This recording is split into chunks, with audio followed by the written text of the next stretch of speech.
마가복음 4장 37, 39절의 말씀 같이 읽습니다.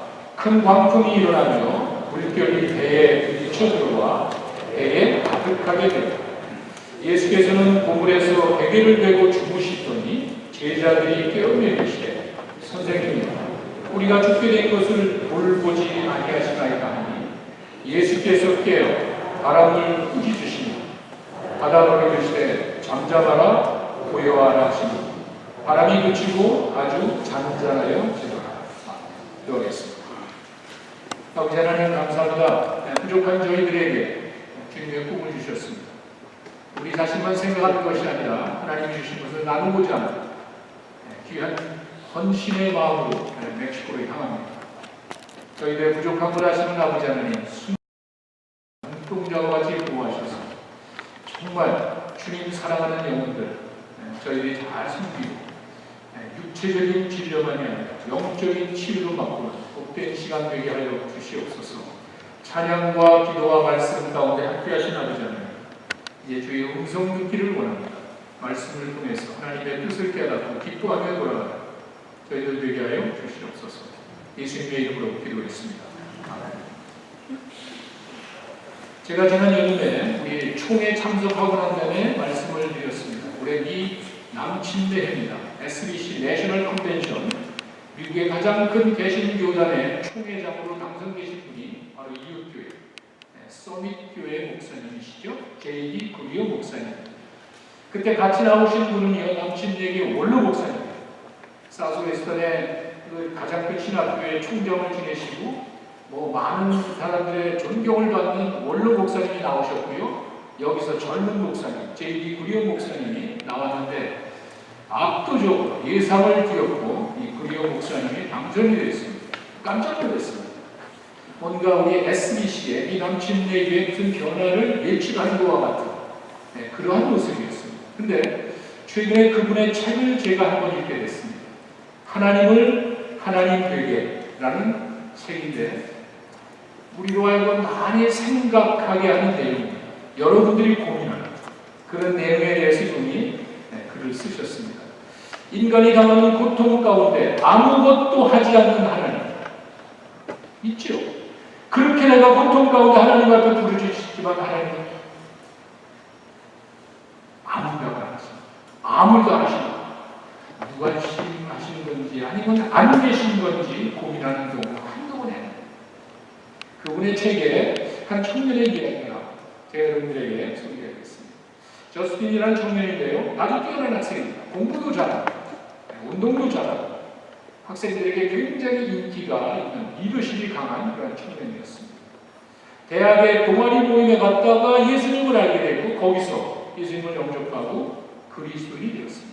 워낙 뛰어난 리더십이 있고 똑똑하기 때문에 그가 말씀을 전할 때 많은 사람들이 예수 믿게 됐습니다. 성경 공부인도 했습니다. 그만큼 리더십이 있고 본인이 스스로 본인이기 때문에 많은 사람들에게 큰 영향을 끼쳤습니다. 4학년 졸업을 앞두고 역시 자기와 같이 똑똑하고 인기가 많은 그 학교의 최고의 여학생과 약혼을 합니다. 결혼을 약속하면서 이제 졸업을 맞이하게 됐습니다. 그리고는 졸업을 앞둔 이 저스틴의 마음속에는 하나님께서 자기를 전임 목회자로 부르셨다는 그런 확신을 갖게 됐습니다. 그래서 신학교로 갑니다. 신학교에 가서도 마찬가지입니다. 워낙 뛰어나고 통찰력이 있고 성실하기 때문에 교수들이 칭찬합니다. 자네는 공부를 더 해야 되겠습니다. 석사과정을 공부하고 박사과정까지 공부해서 뛰어난 신학자가 되기를 권면을 했습니다. 마찬가지입니다. 이 친구도 그에 너무도 감사하고 하나님의 말씀에 너무도 감동을 받고 열심히 공부했습니다. 4학년 졸업을 앞두고 석사학위 논문을 준비하는 중에 전화를 한 통 받습니다. 이 친구의 인생을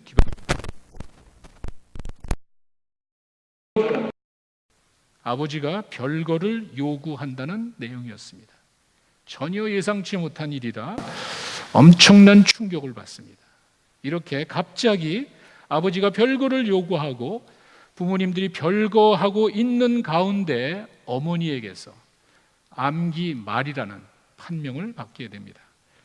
암기 말이라는 판명을 받게 된 그 어머니의 마음은 어쩌면은 별거 하는 가운데 충격으로 인한 것이 아닌가. 이 친구는 그렇게 생각을 합니다. 그러면서 혹시나 어머니가 그렇게 투병을 하니까, 암투병을 하니까 그런 고생하며 불쌍한 그 어머니를 바라보고 혹시 아버지가 돌아오지 않을까, 부모님들이 재결합하지 않을까 생각했지만 그런 일은 없었습니다. 아버지는 젊은 여자와 바람을 피우고 급기야 정식으로 이혼 소송을 합니다. 거기에 엎친 데 덮친 격으로 자기가 사랑하던 그 약혼녀로부터 저스틴은 브레이크업 당합니다. 아무런 이유가 없습니다. 단순히 저스틴에게 이제 내가 더 이상 너를 사랑할 수 없을 것 같아, 그 이유 하나만을 던지고 약혼녀가 떠납니다. 이 친구는 하나님께 부르짖습니다. 하나님, 도대체 뭘 원하십니까?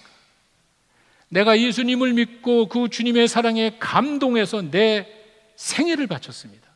내 삶을 하나님께 바치고 내가 목사가 되어서 하나님의 일을 하겠다고 이야기했는데 왜 이런 일이 나에게 일어납니까? 아니, 하나님, 도대체 이 가운데 하나님이 뭘 원하십니까?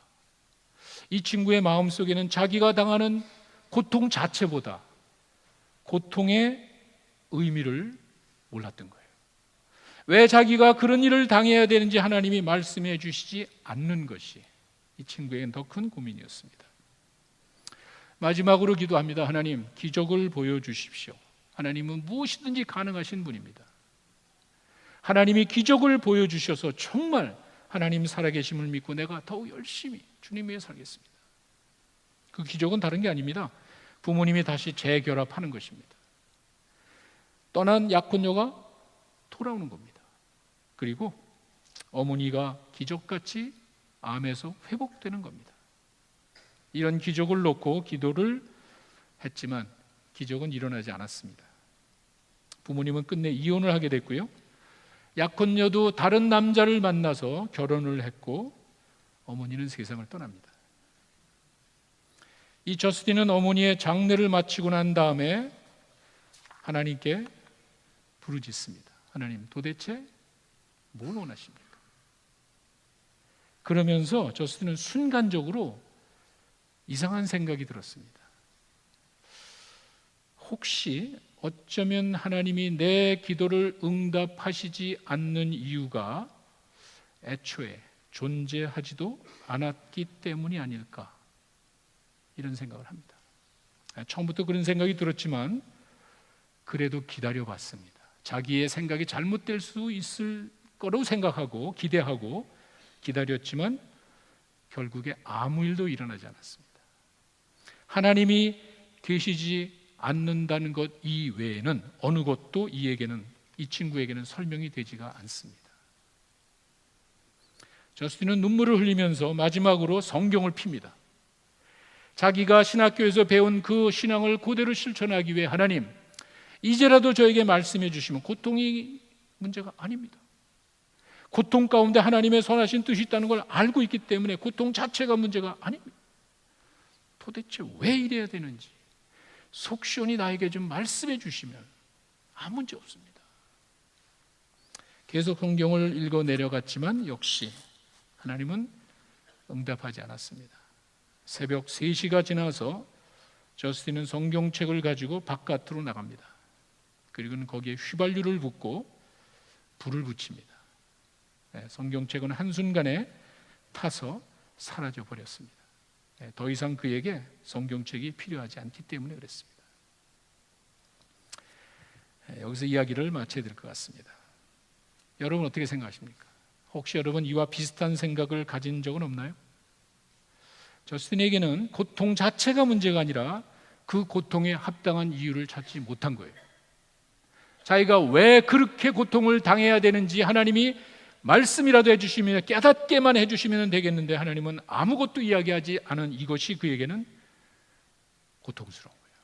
아니, 자기가 당하는 고통을 방관하는 것 같은 그런 하나님의 모습이 저스틴에게는 큰 아픔이었습니다. 정리를 하면은요, 그 그리어 목사님의 이론에 의하면은요, 하나님이 선하시다면은요, 고통은 반드시 멈춰야 됩니다.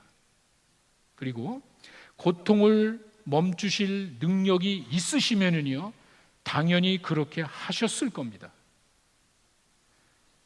하나님이 그렇게 하시지 않는 것은 고통을 멈출 능력이 없거나 고통을 멈춰줄 마음이 없거나, 이 말은 결론적으로 하나님은 존재하지 않는다는 겁니다. 인간의 논리에 의하면은 세상의 고통은요, 그 아픔 가운데서는요, 하나님의 지혜나 사랑이나 존재를 깨닫기 힘듭니다. 하나님이 존재하지 않는다는 것만이 가장 합리적이고 설득력이 있어 보인다는 그 말입니다. 그런데 여기서 그리어 목사님이 한 가지 우리에게 도전을 합니다. 우리가 그런 결론을 퀵 내리기 전에, 퀵 디시전을 하기 전에 한번 생각해 보자고 이야기하면서, 우리가 하나님은 크신 분이라고 이야기하는데, 아니, 우리가 하나님은 창조주 하나님이라고 하는데 정말 믿고 있는지, 아니, 우리가 믿는 하나님이 크신 분이고 하나님이 세상을 만드신 분이라고 우리가 믿고 있는데 정말 그 말이 무슨 뜻을 가지고 있는지 이해를 하는지 아는 사람은 거의 없다는 거예요. 이 그리어 목사님이 봤을 때 우리가 말을 수없이 하지만 하나님은 전능하십니다라고 하지만 그 뜻을 제대로 이해하는 사람은 없다는 거예요.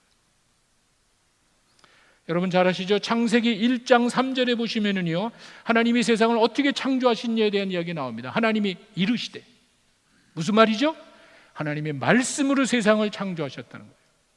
창세기 1장 3절은요, 하나님이 온 세상을 이런 식으로 만드셨다는 그런 이야기입니다. 말씀 한마디로 하늘의 수많은 별과 달을 만드셨는데, 그리어 목사님의 표현에 의하면은요, 제가 이 말은 여기다 넣습니다. 이거 아무리 저도 머리가 나빠서 생각이 안 되는데, 파워포인트를 잘 보십시오. 하나님은 초당, 하나님을, 크신 하나님을 설명하는 거 보세요. 하나님은 1초, 초당 1조 메가톤급 핵폭탄에 해당하는 에너지를 뿜어내는 별이 3 곱하기 10의 24승입니다. 이게 어느 정도인지 여러분 지혜로웁니다. 저는 모르겠어요. 근데 수천억 개라는, 하여간 3 곱하기 10의 24개나 되는 광대한 공간을 단 한마디 말씀으로 창조하셨다는 그 말이, 창세기 1장 3절을 이분은 이렇게 해석합니다. 이해하십니까? 전 모르겠어요. 도대체 하나님이 크시다는 것이 어떤 건지는 감이 안 잡히는데, 초당, 별이 초당 1초에 1조 메가톤급 핵폭탄에 해당하는 에너지를 뽑아내는데 3 곱하기 10의 27승이나 되는 그런 광대한 공간을, 별들을 말씀 한마디로 창조하셨답니다. 이해하십니까? 하나님의 생각과 능력은 애당초 우리들과는 비교 대상이 되지 않는다는 말이에요. 다시 말씀드립니다. 하나님의 지혜와 능력을 애당초 우리들의 지혜와 능력으로 평가할 수가 없다는 말이에요. 어떻게 하겠어요? 이런 하나님. 그런데 과연 우리가 그분의 생각과 능력을 평가할 자격이 있을까? 이와 같은 크신 하나님을 놓고 우리 제한된 인간이 어떻게 하나님을 평가할 수 있냐는 그 말이에요. 우리가 나쁜 일이 일어나는 합당한 이유를 생각할 수 없다 그래서, 아니, 내가 이유를 못 찾겠다 그래서 이유 자체가 없다고 할 수 있을까? 아니, 그것이 잘못됐다고 이야기할 수 있을까? 재미난 이야기를 이제 하나 여러분의 이해를 돕기 위해서 해드리겠습니다. 누군가 저 텐트 안에 들어가서 낙타가 있는지 한번 봐라, 텐트 안에 낙타가 있는지 봐라 그러면은요, 텐트 들어가서 문을 착 열면은 보입니다. 왜? 크니까. 큰 놈의 낙타가 텐트 안에 있는지 없는지 눈에 보이니까 금방 알 수 있습니다. 그런데 텐트 안에 자그마한 벌레가 있는지 한번 물어봐라 라고 그러면 문 열고 들어가 보니까 자그마한 벌레가 눈에 보이지 않습니다. 없습니다. 얘기할 수 있나요? 네, 그럴 수는 없다는 거예요. 자그마한, 눈에 보이지 않는 자그마한 벌레가 있는지를 확인하려면 내 눈으로 확인하는 것이 아니라 그날 밤 그 텐트 안에 들어가서 잠을 잡아야 되는 거예요. 쥐뜯기고 가렵고 막 긁어서 온몸에 물리고 가렵고, 아, 벌레가 있네. 눈으로 볼 수 없는 존재를 말합니다. 마찬가지로 세상에 목적이 없는 악이 많기 때문에 하나님이 없다? 내 눈에 보이지 않고 알 수 없다 그래서 하나님이 없다고 결론을 내릴 수 있을까? 우리 눈에 보이지 않는 자그마한 벌레가 있듯이 우리가 알 수 없는 목적이 왜 없겠냐 이것입니다. 극심한 고통의 한 복판에서는 하나님의 존재를 확신하는 게 쉽진 않습니다. 그렇다고 하나님이 없다고 할 수 있습니까? 또 다른 문제예요. 우리가 답을 깨달을 수 없다고 해서 하나님의 존재까지 부인할 수 있을까? 다른 문제라는 거예요. 우리의 지혜와 시각이 제한되어 있다는 사실을 먼저 알아야 우리가 상상할 수 없는 그 하나님의 영역을 받아들일 수 있다는 거예요. 그렇지 않겠어요? 그런 세상을 한순간의 말씀으로 창조하신 그 하나님 앞에 어떻게 우리가 평가를 할 수 있냐는 거예요. 정말 참 이야기는 쉽지는 않습니다. 구약에 이런 말이 있습니다. 이사야 선지자가 55장 8절과 9절에 보면은요, 이는 내 생각과 너희의 생각이 달라. 여러분, 하나님께서는 분명히 여러분과 내가 가지고 있는 생각을 뛰어넘을 정도가 아니라 내 생각이 너의 생각과 다르고 내 길이 너의 길과 다른 거야. 그리고 계속 이어서 하는 말이, 하늘이 땅보다 높음 같이 내 길은 너의 길보다 높고 내 생각은 너의 생각보다 높잖아. 우리가 이 사실을 인정만 할 수 있다면, 아니 이 사실을 제대로 이해만 할 수 있다면, 감당하기 힘든 고통 가운데도, 아니 목적이 없는 것 같은 그런 불합리하게 보이는 이 세상 속에서도 믿음을 가질 수 있지 않을까? 거기에 모든 것이 합력해서 선을 이루신다는 선하신 하나님을 믿는 우리들에게는 내 생각을 뛰어넘는 하나님께서 뭔가를 이끌어가지 않을까? 그런 생각을 왜 못하냐 이거예요. 우리가 모든 것을 다 이해하고 하나님을 믿겠다면 우리는 평생 하나님을 믿을 수 없습니다. 아니, 여러분, 모든 것 다 이해하고 깨닫고 나서 하나님을 믿는 사람에게 하나도 없을 거예요. 이렇게 우리가 모든 것을 다 이해하고 하나님을 믿는다면 평생 하나님을 믿지 못한다는 것은 간단합니다. 왜? 우리가 이해할 수 없는 일들이 많기 때문에 그런 거예요. 아니, 하나님은 우리가 알 수 없는 영역에서 우리가 알지도 못하는 일들을 이루시기 때문에 그걸 다 알기 전에 믿는다는 것은 불가능하다는 거예요. 그래서 우리에게 믿음을 주시는 거예요. 내가 이해하고 깨달을 수는 없지만 믿을 수는 있는 거예요. 어린아이가 아버지의 모두 하는 일을 어떻게 얘가 평가할 수 있냐는 거예요. 그 아이가 이놈이 내가 직장에서 하는 일을 가지고 아버지 그렇게 일을 하는 게, 그런 일을 어떻게 하냐는 거예요. 그거 보고 아버지를 믿고 그거 보고 아버지를 따르는 게 아니죠. 아버지를 믿는 거예요. 아버지의 능력이, 이 꼬마가, 우리 자식이 아버지의 그 뛰어난 능력을 알고, 아, 이 정도면 우리 아버지가 될 수 있어? 아니잖아요. 그래서 우리에게 믿음을 주신 거예요. 예수님도 그와 같은 것을 체험하셨습니다. 보여주셨습니다. 우리에게. 본인이 십자가에서 그 끔찍한 고통을 당하면서 그 인간의 그 고통의 극치를 맛보면서 이야기하셨잖아요. 아버지, 왜 나를 버리십니까?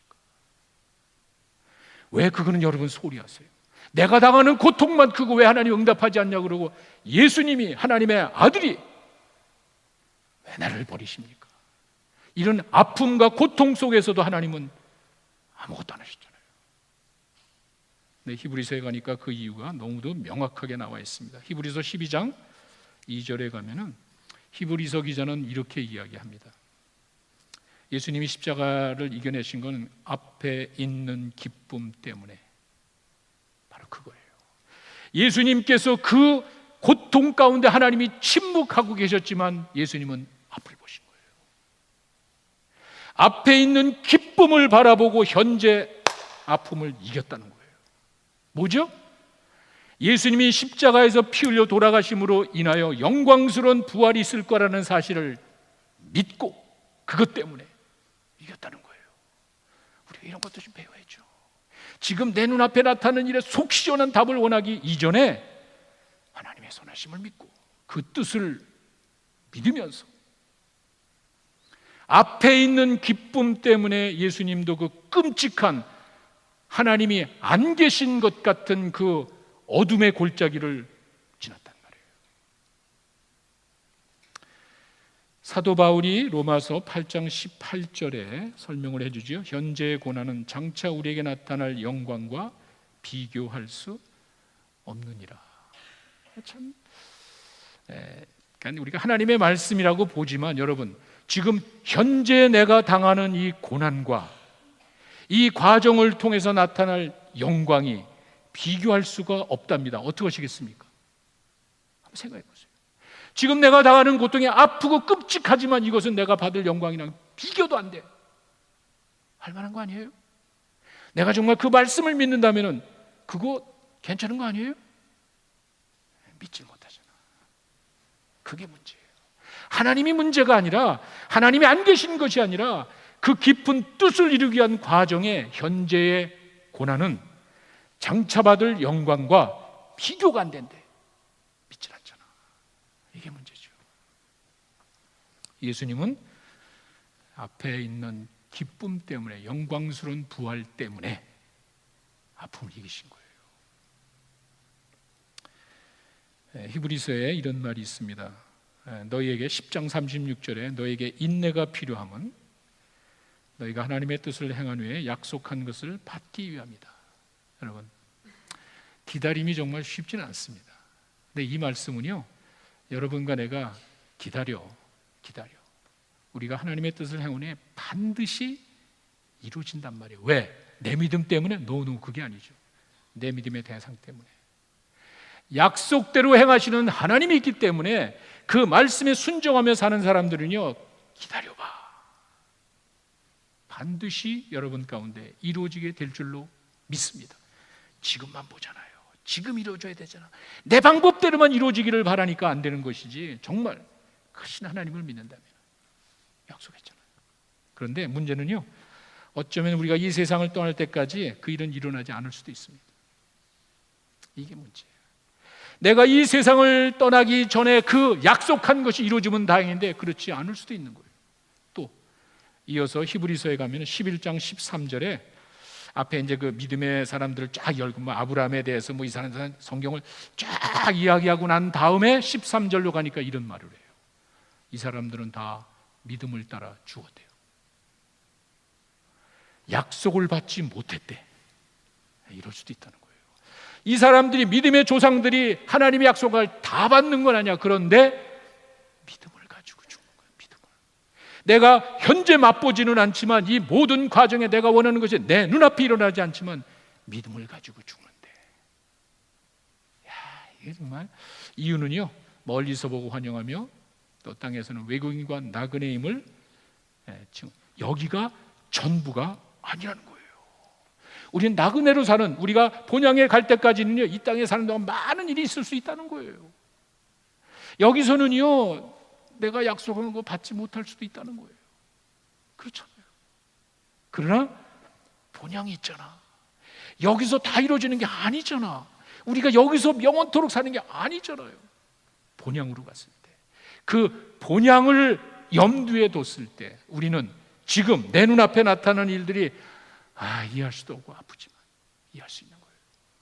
제가 가끔 여러분들에게 좀 이상한 예화를 몇 번 영어 들었어요. 하여튼 저는요, 이건 변함이 없어.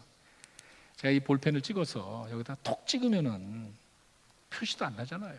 여기 카펫에 이게 이렇게 긋는 게 아니라 그냥 도장을 콕 찍으면요, 표시도 안 나잖아요. 우리가 사는 인생은요, 50년, 100년 사는 거는요, 하나님이 우리에게 준 영원, 이터너티에 비하면은요, 점보다도 안 되는 거예요. 아까 보셨죠? 하나님이 천지를 만드신 그 하나님의 지혜에 의하면 여러분과 내가 사는 거는요, 점도 안 되는 거예요. 50년 뭐 아프네, 뭐 슬프네, 점도 안 되는 인생을 산다고. 지나고 났을 때, 여러분들이 본향에 갔을 때, 영원한 이터니티, 그 하나님의 큰 깨달았을 때 이게 무슨 문제가 되냐 말이에요. 솔직히 여러분이 예수 믿는 이유가 뭡니까? 전 그렇게 봐요. 결국에는요, 내가 이 땅에서 잘 먹고 잘 살고 내 눈이 감기기 전에 다 이루어지기를 원한다면요, too bad. 그런 일 없습니다. 내가 원하는 대로 되지도 않습니다.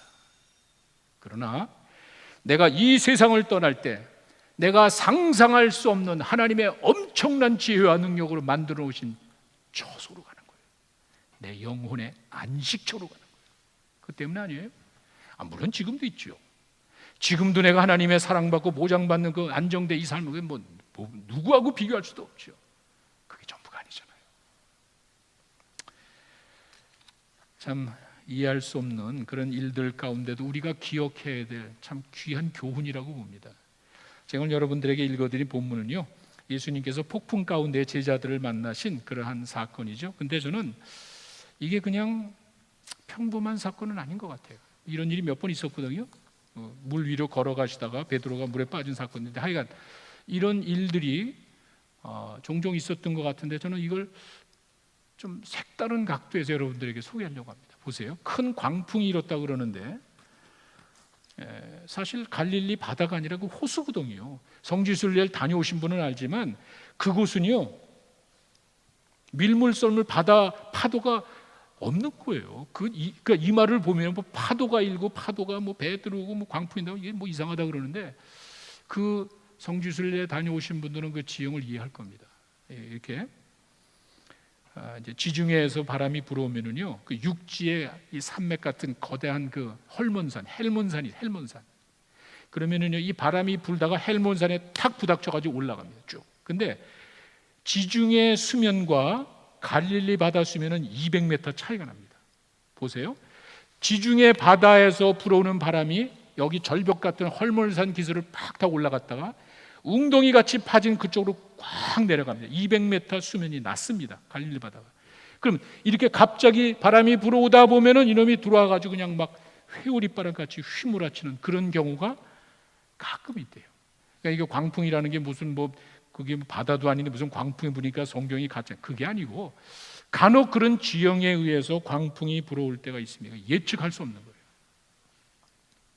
그리고 배에 물이 가득했다 그러는데 그냥 파도가 치면서 그냥 막 휘몰아치니까 여러분 한번 생각해 보세요. 이것을 평온한 내 삶에 갑자기 광풍이 불고 배에 물이 들어와서 배가 뒤집어지려고 그래. 이런 게 있잖아요. 갑자기 내 삶의 터전을 흔들어 버리는 게 있잖아요.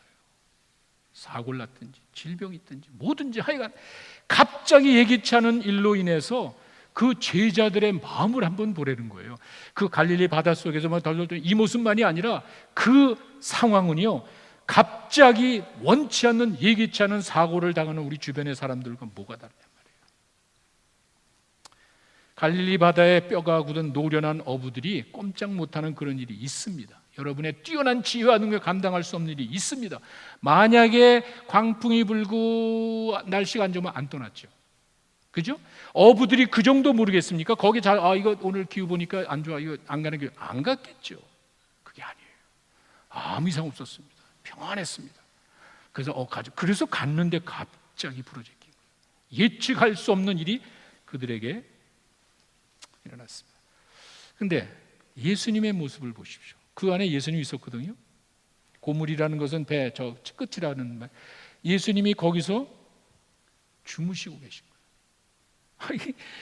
같이 배를 타고 갔는데 난리가 났는데 예수님은 그냥 평안, 환경과 관계없이 그냥 평안해. 무관심. 제자들이 하는 말이 재미있잖아요. 선생이요, 우리가 죽게 된 것을 돌보지 않. 왜 무관심하냐고.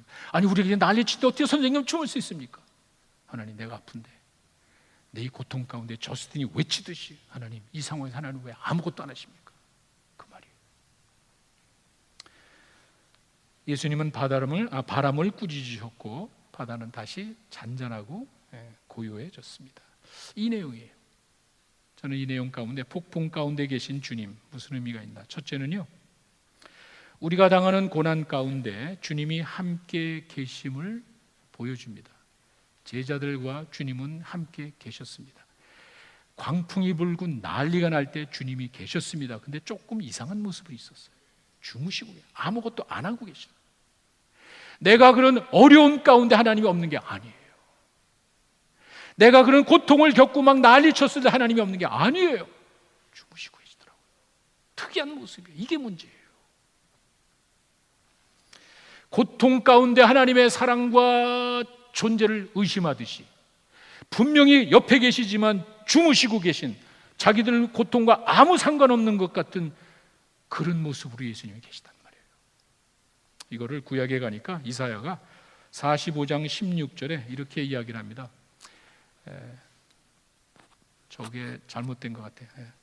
제가 불러드릴게요. 이사야 45장 16절은요, 내가 잘못된지 하여간 하나님은 스스로 숨어 계시는 하나님입니다. 그런 말이 있어요. 그것이 이사야가 그 예언한 그 배경이 뭐냐면요, 하나님께서 이스라엘 백성이, 아니 하나님의 자녀들이 바벨론 포로 당하는데 하나님이 뭐 했냐 이거예요. 하나님의 백성이 이방 나라에 멸망당해서 끌려가서 막 초라하고 비참해지는데 하나님은 어디 갔냐는 말이에요. 그때 이사야가 하는 말이 하나님이 없는 게 아니야, 숨어 계신 거예요. 야, 기가 막혀요. 그 배 안에 예수님이 안 계신 게 아니라 주무시고 계셨거든요. 안 계신 것 같은 모습으로 계신단 말이에요. 하나님이 없는 것 같은 사회, 하나님이 도대체 뭘 했어라고 우리가 이야기하지만 하나님이 감추신대. 야, 기가 막힌 표현이에요. 그리고 우리가 그와 같은 일들을 우리의 실생활 가운데 체험하기 때문에 아무도 의심하지 않을 겁니다. 우리가 감히 상상할 수 없는 영역에 계신 그 하나님, 내 지혜와 능력을 초월한 영역에서 일을 이루시는 그 하나님, 주무시고 있단 말이에요. 스스로 감추고 계시단 말이에요. 우리의 고통 가운데 하나님이 없는 것이 아니라 이렇게 주무시고 이렇게 숨어 계신 그 하나님, 아까 제가 말씀드렸듯이 예수님이 그 십자가의 고통 당하시면서 부르짖을 때 하나님 왜 나를 버리시나이까, 하나님은 없는 것 같잖아요. 침묵했잖아요. 아무 응답이 없잖아요. 왜? 한 사람의 고통을 통해서 수많은 영혼들을 살리고자 하는 하나님의 큰 뜻이 있기 때문에, 예수님의 그 고통 자체가 중요한 것이 아니라 여러분들과 나의 그 수많은 영혼들을 생각해서 한 사람의 고통을 통해서 수많은 영혼들을 살리기 위해서 하나님은 침묵하셨단 말이에요. 이런 모습의 하나님이 계시단 말이에요. 우리 알 수 없잖아요. 그렇다고 하나님이 없다고 이야기할 수는 없죠. 삶의 광풍이 일어날 때, 숨막히는 상황이 올 때 하나님이 안 계신 것이 아니라 숨어 계시단 말이에요. 만약에 이 제자들이 예수님을 이 제자들이 그 난리치는데 예수님 뭐 저 사람 자거나 말거나, 근데 사실 다른 표현에는 주여 그러는데 마가복음은 선생이라고 그랬거든요. 만약에 그 고통 가운데 주무시는 예수님 바라보고도 에이 잠도 잤는데 우리 죽게 되는데 가만히 있었다면 어떻게 될까요? 그게 문제예요. 내 삶 속에 그런 어려움이 있고 없고 중요한 것이 아니라 그 가운데 주무시고 계신, 숨어 계신 하나님을 찾느냐, 이게 문제. 그 예수님이 나의 구세주가 되시고 능력 있으신 하나님이라는 사실을 깨닫고 찾아가면은 도대체 어떻게 된 겁니까? 예수님이 일어나시잖아요. 문제는 많은 사람들이 내 삶 속의 고통 문제를 해결할 수 없든지, 하나님이 그런 능력이 없든지, 그런 마음이 없든지, 능력이 없든지, 그런 마음에 없든지, 그래서 구하지 않는 거예요. 이게 문제예요. 주님은 적어도 제가 우리 믿는 사람을 두고 이야기합니다. 제자들 같이 있었듯이 믿는 사람의 삶 속에 항상 여러분의 고통 가운데 함께 계신, 폭풍 가운데 계신 주님을 바라보는 여러분 되시기 바랍니다. 또 한 가지는요, 우리가 당하는 고통에는 분명한 목적이 있습니다. 저는요, 이 성경 읽으면서 한 가지 주목한 것이 단어입니다. 예수님께서 바람을 명하셔서 꾸짖으신 게, 명하셔서 잔잔하신 게 아니에요. 꾸짖으셨대요. 여기에 상당한 의미가 있습니다. 예수님께서는요, 바다를 바라보면서 이 쓸데없는 짓 하지 마라, 그렇게 이야기하신 거예요. 예수님은요, 바다를 바라보면서 인격체로 보신 거예요. 쓸데없는 소리 하지 마라, 이렇게 대하신 거예요. 그저 고목나무 앞에 가가지고 이러면서, 이게 아니지요. 이 비인격체에게 이 꾸짖은 게 아니죠. 무슨 말입니까? 5장으로 가시면 그 답이 나옵니다. 4장 읽고 예수님이 바다를 건너가신 목적이 5장에 나오는데 여러분 잘 아시다시피 거라사인 지방으로 가신 거예요. 그 거라사인 지방에 가니까 무덤 사이에서 거하는 어떤 한 사람이 있었는데 귀신이 들려가지고 어마어마한 귀신이 들렸어요. 여러분, 더러운 귀신들이 나와서 돼지떼에 들어가서 거의 몇 마리? 2,000마리가 되는 돼지들이 바닷속에 몰수한 거예요. 생각해보세요. 귀신 하나 때문에 고통당하는 사람들의 귀신 2,000마리가 돼지 속에 들어가는 그런 엄청난 귀신의 영향력으로 고통당하는 그 사람을 살리러 가신 거예요. 예수님이 바다 건너간 게 놀러 간 게 아니에요. 리트릿 하러 간 게 아니에요. 예수님이 그냥 놀러 가신 게 아니에요. 사탄을, 그 고통당하는 그 한 영혼을 살리러 가신 거예요. 그러니까 못 오게 하려고. 날씨가 안 좋으면 아까 말했죠. 안 떠났죠. 예수님이 뭐 제자들 다 예수님이가 날씨 안 좋고 가지 마. 안 갔겠죠. 그게 아니에요. 갑자기 그냥 아무것도 없는데 갑자기 이 사탄이 왜 자기를 멸하러 오니까 가자마자 이제 귀신이 뭐죠? 여길 왜 나를 여기 왜 괴롭히느냐고. 왜 나를 괴롭히나니까 그러더니 어떻게 할까? 돼지 속에 넣어주세요. 돼지 속에 2,000마리가 들어가 죽었습니다. 그 2,000마리 돼지 속에 들어갈 만큼 엄청난 귀신의 영향력에 얽매여서 자기를 몸을 해하면서 쇠고랑이를 차고 그 고통당하는 그 영혼을 살리기 위해서 예수님이 지금 가고 있는 중이에요. 귀신이 어떻게 했어요?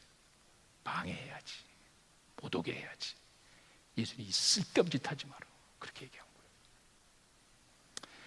제자들은 모르잖아요.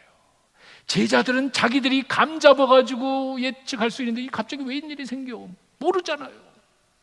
제자들은 그렇게 이 귀신들이 거라사인의 지유병에 사는 그 귀신들이 자기 지역에 못 오게 하기 위해서 광풍을 일으켜 날리셨다는 사실을 모르고 있잖아요. 목적이 있었더라고요.